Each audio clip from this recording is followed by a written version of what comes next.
Sir పచ్చి criminal Visakhapatnam భూములు కొట్టేసిన వ్యక్తి, ఇన్ని ఆరోపణల వ్యక్తి, చెంచలగూడ జైలు 16 నెలలు ఉన్నటువంటి వ్యక్తి. ఇట్స్ ఆన్ రికార్డ్, నేను చెప్పడం లేదు.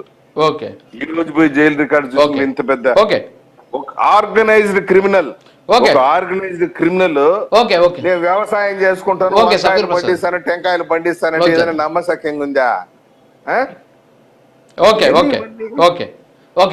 డిబేట్ డిబేట్ క్లోజ్ చేసే ముందు పసుపులేటి సురేష్ గారు, మీరు ఇందాక అన్న మాట, రాయపాటి అరుణ్ గారిని ఇందాక మీరు అన్నటువంటి మాట నిజంగా ఒక రకంగా చెప్పాలంటే కాస్త ఇబ్బందికరమైనటువంటి వ్యాఖ్య అది. సో వారి మనోభావాలు దెబ్బతిని ఉంటే ఖచ్చితంగా మీరు ఆ మాటను వెనక్కి తీసుకోవాలి వ్యక్తిగతంగా. దయచేసి మీరు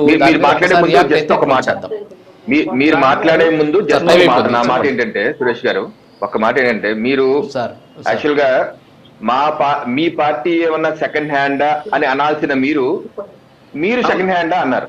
మీరు సెకండ్ హ్యాండ్, అది మీరు మిస్ చేసిన మిస్టేక్. అది పొరపాటుగానే వాళ్ళు వచ్చి అది కరెక్ట్ చేసుకోవాలి. ఉద్దేశం అదే రాజు గారు, నా ఉద్దేశం 100% అరుణక్క గారు మా పార్టీని సెకండ్ హ్యాండ్ పార్టీ అంటుంటే అక్కడ చర్చ పార్టీల గురించి కాబట్టి మాట్లాడాను. ఆవిడ మీద నాకు ఎటువంటి వ్యక్తిగతంగా లేదు.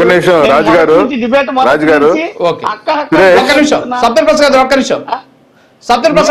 మీరు చెప్పినట్టు రాజుగారు, మీరు అన్నట్లు పొరపాటున ఆ విధంగా అయింది. దాంట్లో నాకేదో ఆ మాటలు నేను వెనక్కి తీసుకుంటా. అయితే పార్టీని ఉద్దేశించి ఆవిడ అన్నప్పుడు నేను అదే ఉద్దేశంతో అన్నాను. ఇక్కడ 100% అదే నా ఉద్దేశం. 200% తప్ప ఎక్కడ కూడా లేదు.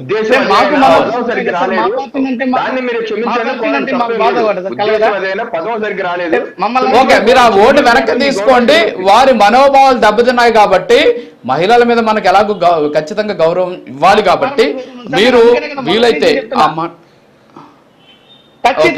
ఖచ్చితంగా నేను వెనక్కి తీసుకుంటున్నా. ఏది ఆవిడ వ్యక్తిగతంగా అనుకుంటే, కానీ నేను అన్నది మాత్రం పార్టీని ఆవిడ అన్నప్పుడు నేను అవతల పార్టీని అన్నా.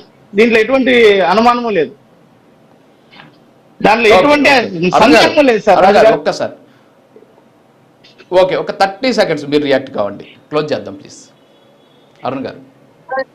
లేదు సార్, ఆయన క్లియర్ గా డైరెక్ట్ గా నేను అనింది ఆ పార్టీలో సెకండ్ హ్యాండ్ అన్నాను. నేను ఓపెన్ గానే పార్టీలో సెకండ్ హ్యాండ్ అన్నాను నేను. అట్లాంటిది ఆయన డైరెక్ట్ గా నన్నే అన్నారు. ఇంకా దాన్ని బట్టి ఆయన అర్థం చేసుకోవాలి. ఇప్పుడు ఆ మాట నేను డిఫెండ్ చేయాలంటే ఎంత దూరం పోవచ్చు వచ్చింది ఒకసారి ఆలోచించుకోండి.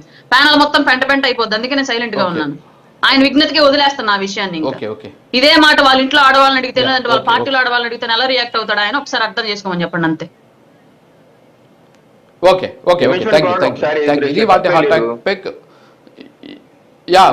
ఒక్కసారి అంటే సురేష్ గారు అంటే వారు ఫీల్ అవుతున్నారు. సో అన్నటువంటి మాట అంటే మాట్లాడిన సందర్భంలో ఒక్కసారి తప్పులు దొరలడం అనేది మనుషుల నైజం. సో మనం అన్న మాట అవతల వ్యక్తిని బాధ కలిగించినప్పుడు మనం క్షమాపణ కోరడం మన హుందాతనాన్ని పెంచుతుంది. అదేదో మనం తప్పు చేసినట్టు కూడా కాదు.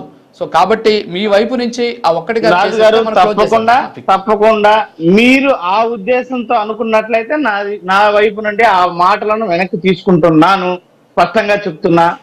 ఖచ్చితంగా వెనక్కి తీసుకుంటున్నా. అయితే నా ఉద్దేశాన్ని కూడా మీరు పరిగణలోకి తీసుకోవాలని నా మనవి. నా ఉద్దేశం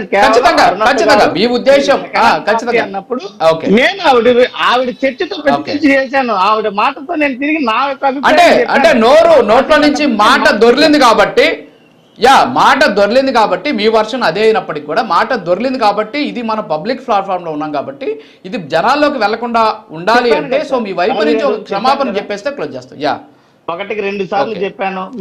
మళ్ళీ నా దగ్గర చెప్పించాలని ప్రయత్నిస్తున్నారు. 2 సార్లు చెప్పి కూడా అయ్యింది. నేను మొదటి నుంచి చెప్తూనే ఉన్నాను.